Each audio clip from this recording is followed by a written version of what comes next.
Bonjour à tous. Responsable plus membre de l'Église de l'Assemblée Vie Nouvelle.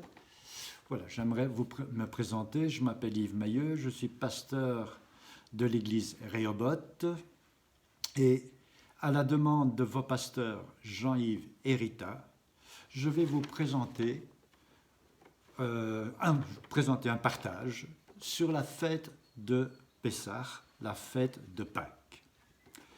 Bien sûr, ce ne sera pas un partage exhaustif, bien sûr, parce que ça prendrait plusieurs heures pour cela, mais ça va vous apporter certainement quelques éléments pour vous aider à comprendre et à vivre cette fête de l'Éternel.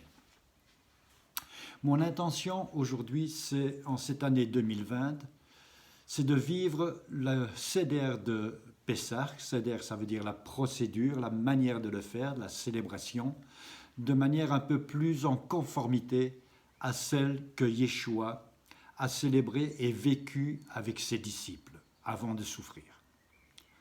En effet, nous devons être conscients qu'au long des siècles d'exil, de diaspora, de traditions, se sont introduites au sein des fêtes vécues par le peuple juif. C'est pour cela que cette année, nous allons essayer de nous focaliser autant que possible sur uniquement ce qui est révélé, relevé dans les Écritures. Pour cela, je vous invite à faire une lecture. Je ne vais pas lire les lectures proposées, mais vous pourrez les faire chez vous afin que cette vidéo ne soit pas trop allongée. Je vous propose la première lecture de Exode au chapitre 12 et du verset 1er au verset 20. C'est toute l'explication que Dieu va communiquer à Moïse pour célébrer la fête. Ensuite, il y a une deuxième lecture, c'est Lévitique au chapitre 23, les versets 9 à 14. Et là, c'est essentiellement quelques éléments explicatifs concernant la fête des pains sans levain. La fête des pains sans levain commence juste après la veille, donc le jour de Pessah, le jour de Pâques. Ça commence directement le lendemain. Et la troisième lecture, c'est Luc 22, au verset 14 jusqu'au verset 20. Et là, c'est un des passages dans les évangiles. Il y en a d'autres. Il y a aussi dans Luc, il y a dans Matthieu, il y a dans Marc. Donc, c'est les trois évangiles qui parlent de la soirée de Pâques, le souper, comme on l'appelle, le dernier souper que Yeshua a vécu avec ses 12 disciples. Donc, sur la base de ces trois passages, nous allons essayer de retirer des éléments qui sont importants pour nous, afin que nous comprenions mieux cette fête de Pessah, cette fête de l'Éternel. En se focalisant sur Exode 12, nous allons retrouver trois attitudes pour fêter la Pâque. Premièrement, il nous est demandé, c'est Dieu qui demande au peuple d'Israël, d'être saint d'une ceinture aux reins, d'avoir les souliers aux pieds et un bâton à la main. Trois attitudes importantes. On en parlera plus tard. Ensuite, on va relever les ingrédients pour fêter la fête de Pessah selon la Torah. Et là, on relève 4 éléments, 4 ingrédients. Un agneau rôti, le sang, les matzot, c'est-à-dire les pains sans levain, et les herbes amères. Maintenant, nous passons aux attitudes pour fêter la Pâque selon les évangiles.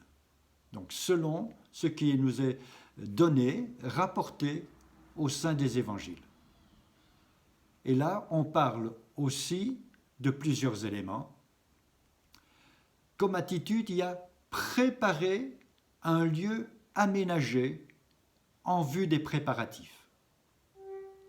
Là, vous trouvez ça dans Luc 22, 12, où Jésus dira à ses disciples, « Il vous montrera une grande chambre, haute, meublée, c'est là que vous préparerez. » Préparer, dans le verbe grec, c'est en effet se mettre sur un...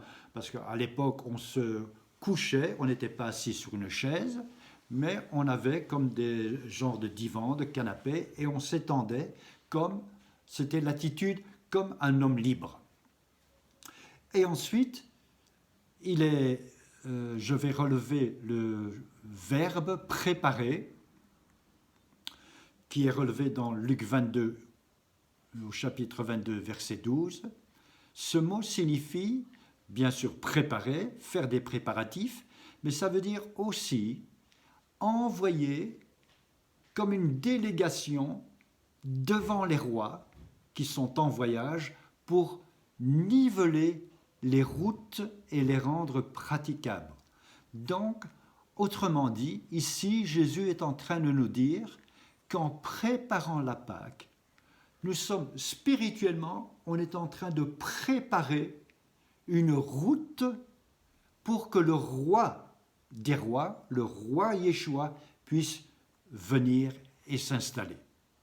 Très intéressant comme notion, comme pensée au travers de ce texte. Deuxième attitude, c'est être attablé. Donc, comme je vous le disais tout à l'heure, il se mit à table, verset 14 de Luc 22, il se mit à table quand l'heure étant venue, il se met à table et les apôtres avec lui. Donc, je vous rappelle, ils étaient couchés, allongés, afin de démontrer par cette attitude-là qu'ils sont libres. Troisième attitude, c'est avoir un vif désir. Et là, je m'appuie sur le verset 15 du chapitre 22 de Luc, où Jésus dit lui-même, « J'ai désiré vivement manger cette Pâque avec vous avant de souffrir. » Donc là, Jésus est en train d'exprimer qu'il avait vraiment, vraiment envie de vivre cette Pâque et de manger cette Pâque.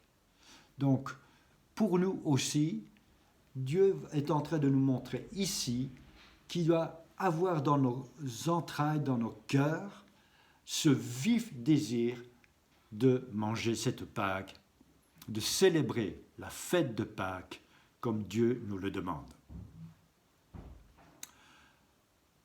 Maintenant, voici les ingrédients que nous pouvons relever ensemble selon les évangiles, toujours en se concentrant sur Luc 22 principalement, que vous allez retrouver aussi dans Matthieu et dans Marc.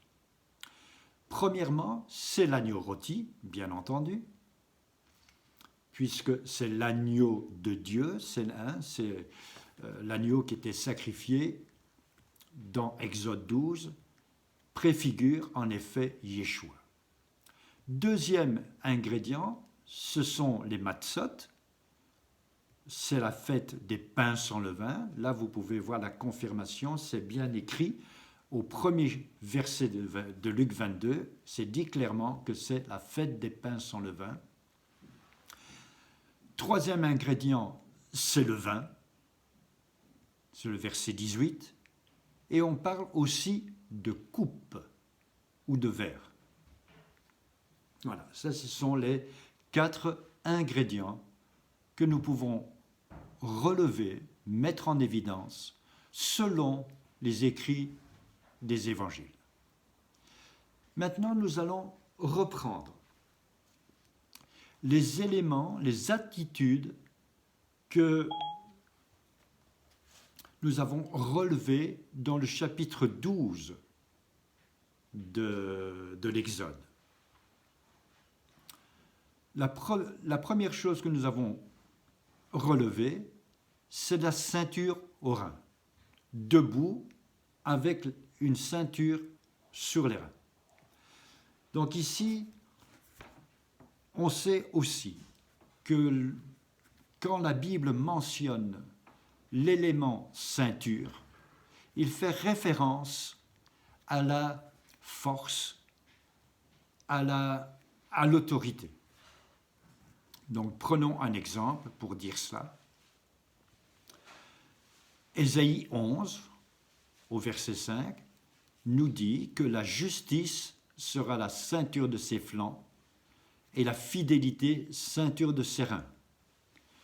Dans Job 12, verset 21, il verse le mépris sur les grands, il relâche la ceinture des forts. Donc c'est toujours, c'est en tout cas souvent, en relation avec une personne qui a de l'autorité et de la force au niveau d'un pays, notamment les rois. Mais aussi, nous retrouvons cet élément de la ceinture par rapport aux prophètes. Je prends un verset biblique qui nous le dit. 2 Rois au chapitre 1, le verset 8 nous dit « C'était un homme vêtu de poils, ayant une ceinture de cuir autour des reins. » Et Arazia, le roi, dit « C'est Élie, Élie le Tishbite, Élie le roi. » Faisons un parallèle dans le Deuxième Testament, le Nouveau Testament. Matthieu 3, 4, on voit que Jean aussi était revêtu d'un poil de chameau, mais aussi en outre, il a une ceinture de cuir autour des reins. C'était la marque des personnes prophétiques, c'est-à-dire des prophètes. Donc le symbole principal que représente la ceinture est manifestement la force. En effet, avoir une ceinture autour des reins procure de la force pour un effort physique, mais en outre, il est à souligner que c'est une marque prophétique sur une personne, mise à part pour exercer le mandat de prophète. Je crois personnellement que le Seigneur nous conduit à retrouver la profonde dimension prophétique de la fête de Pessah, la fête de Pâques. Comme toutes les autres fêtes de l'Éternel, la fête de Pessah est prophétique en elle-même. Mais je pense qu'il est juste aussi de dire que les personnes qui célèbrent la fête apportent par leur vécu une dimension prophétique nouvelle, d'autant plus en ces temps particuliers de confinement qui est imposé par les gouvernements de nos pays respectifs.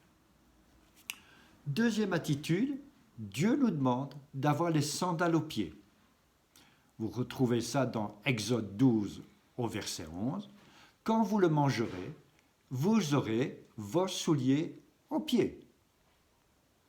Donc la chaussure, là, c'est bien le terme, il est bien correctement traduit. En hébreu, c'est la même chose, ça veut dire la même chose. Donc la présence des chaussures va démontrer la promptitude et l'obéissance ou même la bonne disposition à obéir au Seigneur. Éphésiens 6,15, qu'on connaît très bien, où Paul nous dit, mais mettez à vos pieds des chaussures. Et ces chaussures vont témoigner du zèle que donne l'évangile de paix. Donc, les chaussures, on qualifie les chaussures de zèle. Être zélé pour le Seigneur, être dans l'action pour notre Dieu. Troisième élément, c'est le bâton à la main. Quand vous le mangerez, donc je suis dans Exode, toujours au chapitre 12, et le verset 11, vous le mangerez quand vous aurez vos reins sains, c'est-à-dire avec une ceinture, des souliers à vos pieds et Troisième élément, le bâton à la main. Et vous le mangerez à la hâte, c'est la Pessah, la Pâque de l'Éternel. Ici, le terme qui est utilisé en hébreu, c'est bien un bâton, une verge, un bâton de voyage. Je vous laisse également un deuxième verset dans Jérémie au 48e chapitre et le verset 17. Je lis « Comment ce sceptre puissant a-t-il été brisé? Ce bâton majestueux ?» Donc, et c'est le même terme qu'utilisé dans le chapitre 12 de l'Exode, ce qui nous fait dire qu'il y a une dimension d'autorité royale dans ce bâton que Dieu demande d'avoir à la main.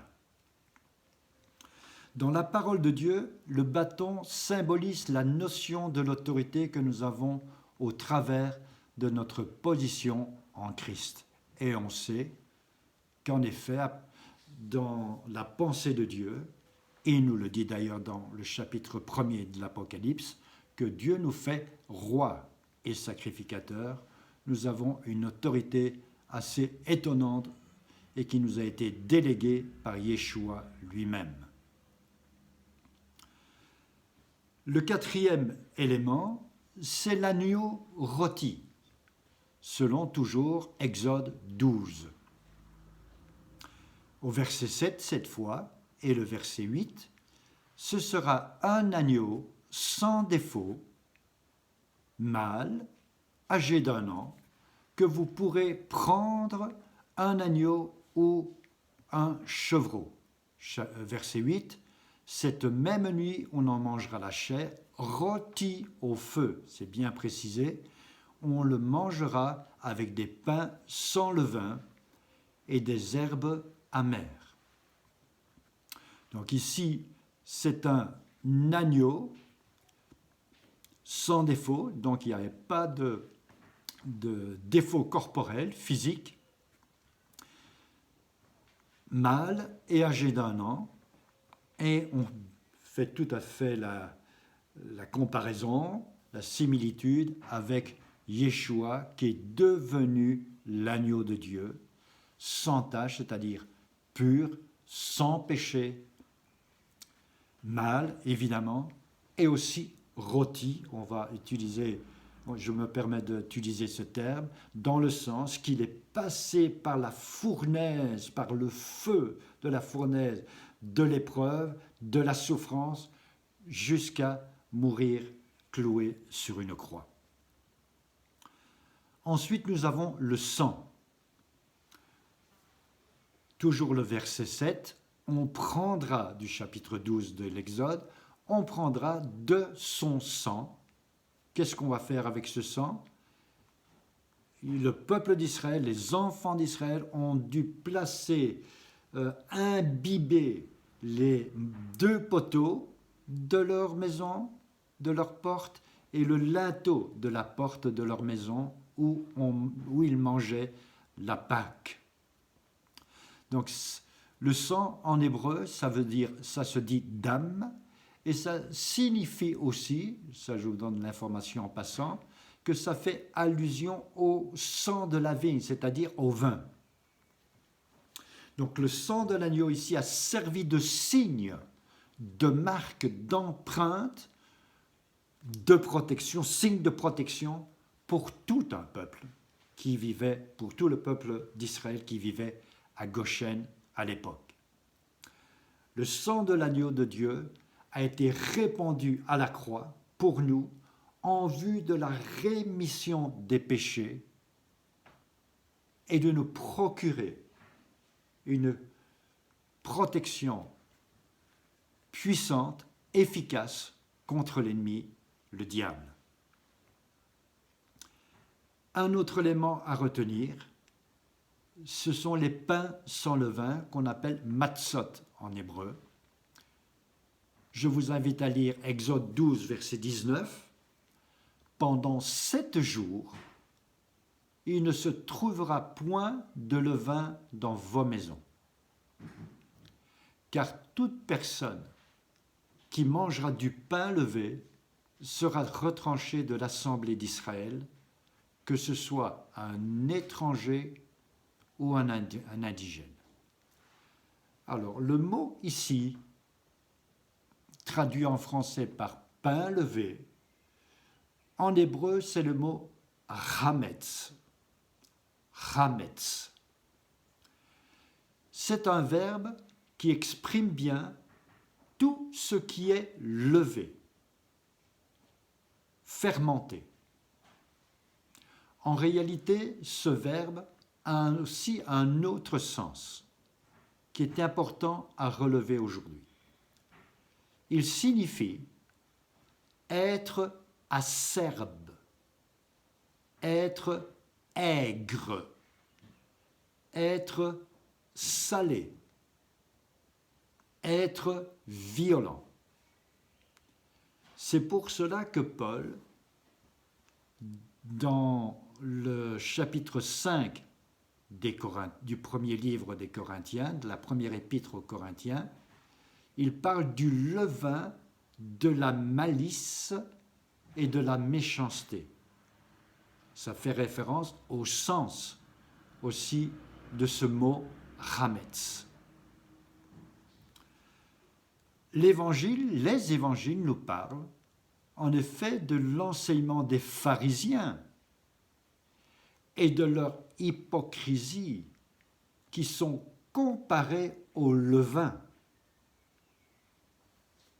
au mauvais levain spirituel.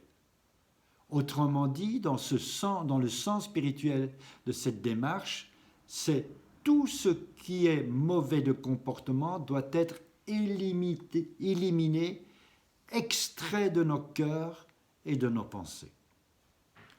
En effet, 1 Corinthiens 5,7 nous dit « ôtez le vieux levain, afin que vous deveniez une pâte nouvelle, puisque nous sommes sans levain, qui est le levain du péché, évidemment. Car notre Pâque, Christ, a été sacrifié. »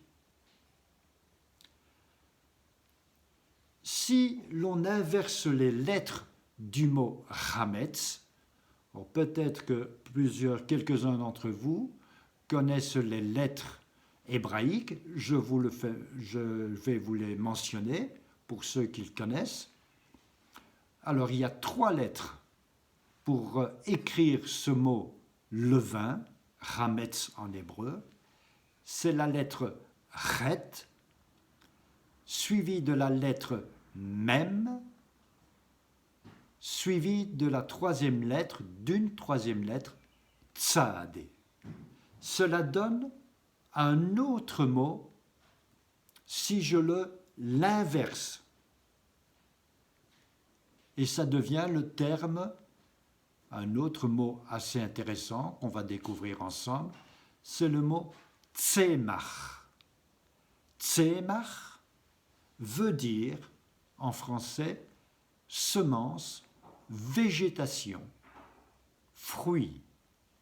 Autrement dit, tout ce que Dieu fait pousser sur la terre. Je vous invite à découvrir Jérémie 33,15, où il est écrit ceci. En ces jours, en ces temps-là, je ferai éclore à David un germe. Germe, c'est le mot tsémach en hébreu.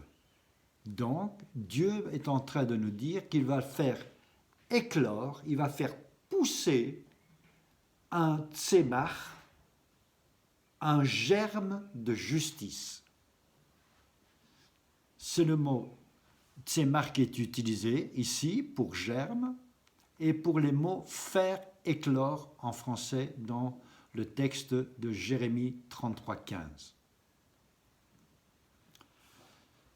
Donc ce terme contient l'idée, la notion de faire pousser, de faire sortir quelque chose. Ici, toute la signification de la fête de Pessah révèle son sens caché. La Pâque de l'Éternel,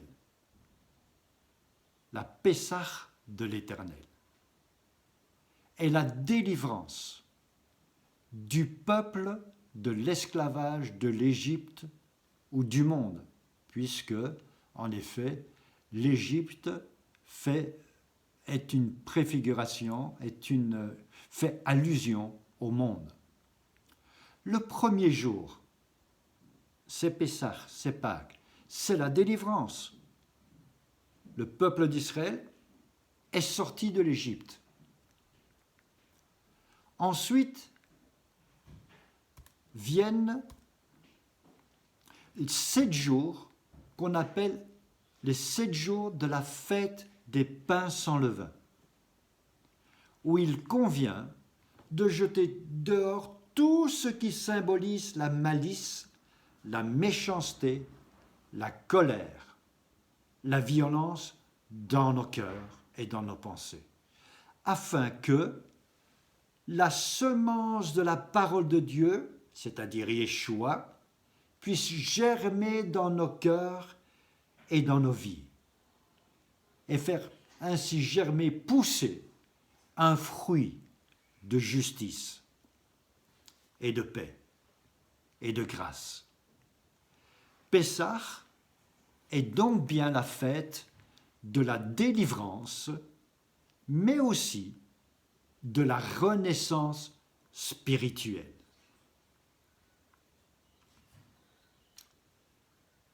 Amen pour ça. Gloire à Dieu pour cette délivrance que Dieu nous fait vivre, ainsi que la renaissance spirituelle vers laquelle il nous conduit. Un autre élément, ce sont les herbes amères. Alors, ici la Torah nous demande, dans Exode 12, verset 8, ainsi que dans Nombre 9, verset 11, de consommer des herbes amères. Le mot ici utilisé, c'est meror ou maror, pour ceux qui connaissent un peu l'hébreu. Il faudra donc consommer, et il est utilisé au pluriel, c'est merorim. Donc il nous est demandé, pendant la fête de Pâques, de consommer, de manger au moins 2 types d'herbes amères. Là, vous pouvez utiliser du céleri, du persil ou quelque chose de semblable, la ciboulette aussi éventuellement. Cette consommation sera faite afin de se rappeler, de se souvenir des travaux pénibles endurés en Égypte. Pour les croyants en Yeshua, c'est exactement la même chose. Cela doit nous rappeler les souffrances de notre vie passée avant d'avoir été affranchis par celui qui sauve et qui délivre, c'est-à-dire Yeshua. Alors, traditionnellement, les herbes amères sont trempées soit dans l'eau salée, soit dans du citron, du jus de citron, soit dans du vinaigre. Alors, ici, nous voulons reprendre un verset dans les évangiles qui pourrait nous relater ce fait. Donc j'ai dit tout à l'heure que c'était selon la tradition que c'était trempé dans l'eau salée, et comme je vous disais au départ, on va essayer de se focaliser pour vivre ensemble une Pessah, une Pâques, plus focalisée, plus épurée, si je peux dire ainsi, en conformité avec les Écritures. Donc, c'est pour ça que je ne mentionne pas certaines choses qui sont liées à la tradition, comme on le voit aujourd'hui dans les familles juives. Mais on va essayer, en tout cas, de pouvoir relever un maximum d'éléments qui sont en conformité avec les Écritures. Donc, par rapport à ce trempage des herbes amères dans soit de l'eau salée, soit du citron, soit du vinaigre, un élément pourrait nous le faire penser. Dans Jean 13 et le verset 26, il nous est dit, Jésus répond, c'est celui à qui moi, Yeshua, je donnerai le morceau après l'avoir trempé. Ayant trempé le morceau, il le donne à Judas Iscariote, fils de Simon. Donc on peut en déduire que Yeshua a pris en effet peut-être des herbes amères, ce n'est pas mentionné texto, mais en tout cas, il a pris un morceau de quelque chose à manger et il l'a trempé pour le donner à Judas. Ensuite, nous avons le vin. Le vin n'est pas mentionné dans le passage de l'Exode. En effet, vous pouvez relire le chapitre 12, il n'est pas mentionné, ce vin. On ne parle pas du vin. Néanmoins, en lisant les références bibliques dans les 3 évangiles, c'est-à-dire Matthieu, Marc et Luc, les auteurs relèvent bien la présence du fruit de la vigne qui a été bu par Yeshua et aussi par les disciples lors du dernier souper. Ensuite, il y a les coupes. Alors, traditionnellement, si vous voyez une célébration de la fête de Pessah chez les personnes juives, dans les familles, au sein des familles juives, vous allez voir que, et même dans les familles juives messianiques, vous avez 4 coupes qui sont servies. 4 coupes qui vont faire référence à 2 versets qui se trouvent dans Exode au chapitre 6, le 6e et le 7e verset. Nous allons lire ces 2 versets ensemble pour relever les 4 verbes qui sont utilisés dans ce passage. Ces 4 verbes coïncident aux 4 coupes qui sont servies durant la soirée de Pâques, durant le souper de Pessah. Exode 6, verset 6. C'est pourquoi, dis aux enfants d'Israël, je suis l'Éternel. Je vous affranchirai. C'est la première coupe. Je vous affranchirai des travaux dont vous chargent les Égyptiens. Je vous délivrerai de leur servitude. Deuxième coupe. Je vous délivre. Et je vous sauverai. Troisième coupe. Troisième verbe, troisième coupe. Je vous sauverai à bras étendus et par de grands jugements. Je vous prendrai pour mon peuple, je serai votre Dieu. Quatrième coupe, je vous prendrai pour mon peuple et je serai votre Dieu. Et vous saurez que c'est moi, l'Éternel votre Dieu, qui vous affranchit des travaux dont vous chargent les Égyptiens. Donc vous avez pu relever, nous avons relevé ensemble 4 coupes, 4 verbes, 4 actions qui démontrent l'attitude souveraine, miséricordieuse, irrévocable de l'Éternel envers son peuple, les enfants d'Israël. Pour chacune de ces actions, et en signe de reconnaissance, la coupe sera remplie, levée et bue. À ce propos, notons que nous ne trouvons aucune allusion d'une coupe dans les références de l'Exode. On ne trouve pas de vin, on ne trouve pas de coupe.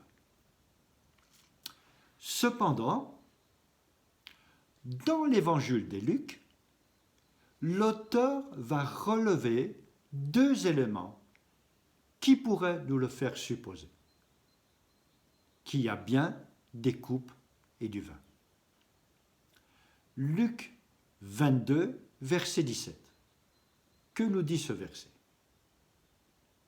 Et ayant reçu une coupe, Yeshua, il rendit grâce et dit, prenez cette coupe et distribuez-la entre vous. Verset 20, de même, la coupe aussi, après le souper, en disant, cette coupe est la nouvelle alliance en mon sang, qui est versée pour vous.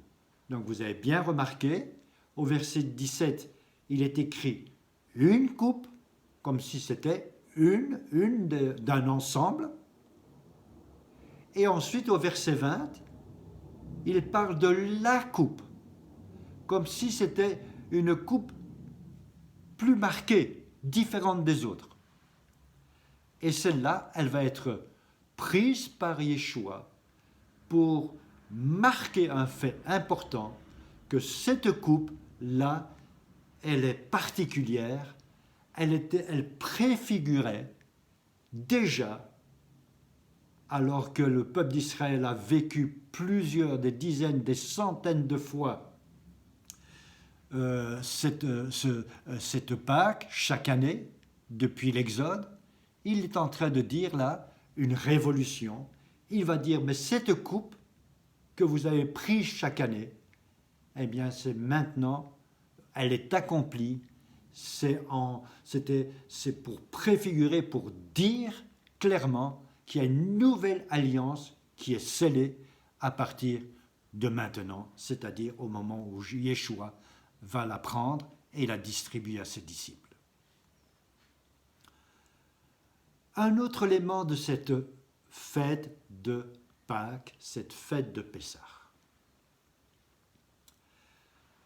En lisant le chapitre 12 de l'Exode, on ne voit aucune mention que les enfants d'Israël auraient chanté lors de la veillée de Pessah à Goshen, pour célébrer l'Éternel durant le repas de la Pâque, pour ce qu'ils étaient en train de vivre, cette libération de la servitude et de l'esclavage égyptien. Alors que dans Matthieu 26, au verset 30, on voit que Yeshua et ses disciples ont chanté après avoir soupé. D'ailleurs, selon la tradition, je dis bien selon la tradition, plusieurs psaumes sont relevés et chantés. Ce sont les psaumes 115, 116, 117 et 118, et aussi le 136.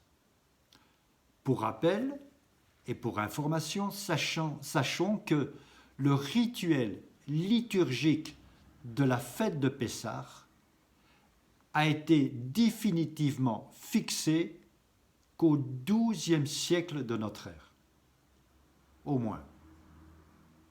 Mais les éléments principaux avaient déjà été établis 10 siècles plus tôt, c'est-à-dire vers le IIe siècle. Ça, c'est pour vous dire qu'il y a des éléments qui ont été ajoutés au fil des siècles. Et ça, ce sont des signes de tradition. Mais on essaye, comme je vous l'ai dit tout à l'heure, on essaie de se focaliser plus précisément de manière plus pointue aujourd'hui aux éléments relevés dans la parole de Dieu. Donc ici, on peut relever, en effet, ils ont chanté, c'est-à-dire qu'il y a eu de la louange durant cette fête de Pâques célébrée par Jésus et ses disciples. Je vous invite maintenant à lire Exode 12 et le verset 41. Il est écrit ceci. Au bout de 430 ans, le jour même, toutes les armées de l'Éternel sortirent du pays d'Égypte. Et le verset 51 du même chapitre, ce même jour, l'Éternel fit sortir du pays d'Égypte les enfants d'Israël selon leurs armées. C'est la version Louis II que j'ai prise ici. Et je vais vous communiquer la version Bible annotée de Neuchâtel, ou pour le verset 51, et il arriva que dans ce même jour, l'Éternel fit sortir les fils d'Israël de la terre d'Égypte, selon l'ordre de leurs armées. Alors, selon Exode 12, le peuple d'Israël, chacun des membres de la famille, devait être debout, souliers aux pieds, bâton à la main, prêt à partir. Alors on se pose la question, quand même, elle est légitime, il me semble, mais partir où? Sortir de l'Égypte, bien sûr. Ils sont esclaves. De la maison de serviture, bien entendu. De l'esclavage de l'oppresseur, oh que oui. Mais sortir pour aller où?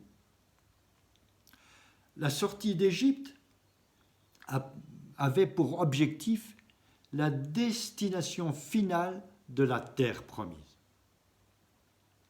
Lors de la rencontre de Moïse, au buisson ardent, l'Éternel lui a bien précisé qu'il libérerait les enfants d'Israël pour qu'ils, Moïse, amène le peuple, les amène sur la montagne du Sinaï pour servir l'Éternel. Vous trouvez ça dans Exode, au chapitre 3, le verset 12. Et aussi pour recevoir sa parole et pour l'adorer. Ça, vous trouvez dans le chapitre 5 et le verset 1er. Sortir donc de l'Égypte pour aller vers la montagne de la présence de Dieu, rangée en armée. La fête de Pâques, la fête de Pessah, nous enseigne que sa dimension prophétique est que la célébration de la fête, que par cette fête, nous devenions une armée, l'armée de l'Éternel. Et non pas seulement une armée, mais une armée rangée, c'est-à-dire une armée formée, une armée équipée, une armée structurée. Nous sommes son armée, l'armée de l'Éternel, qui est rangée, une armée d'adorateurs pour lui, une armée d'adorateurs pour le servir, lui, l'Éternel Tsébaoth, l'Éternel des armées. Christ, notre Pâques, et je terminerai, c'est ma conclusion, en finalité, nous pouvons proclamer que Yeshua HaMashiach, Yeshua, Jésus, notre Messie, est notre Pâques. Je fais référence à 1 Corinthiens 5, le verset 7. Le troisième jour, Yeshua est sorti vainqueur du tombeau, car il n'était pas possible qu'il soit retenu par la mort, ni par le tombeau. C'est l'accomplissement de la fête des prémices. La gerbe a été tournoyé devant l'Éternel. Cela signifie que le Mashiach nous entraîne dans sa dimension de vie et dans la dimension de la résurrection. La dimension prophétique de Pessah est que Dieu nous sort de l'esclavage pour nous sauver, bien sûr, mais aussi pour nous ressusciter en vue d'être relevés, mis debout, et on ait tous nos reins sains, qu'on soit debout avec les souliers aux pieds et le bâton à la main, pour que nous soyons là, établis dans notre mandat d'adorateur, de guerrier adorateur. Amen. Je vous bénis au nom de Yeshua. Que on puisse se dire ensemble Rak Pesach Sameach, qui veut dire joyeuse fête de Pâques au nom de Yeshua. Soyez tous abondamment bénis. Amen.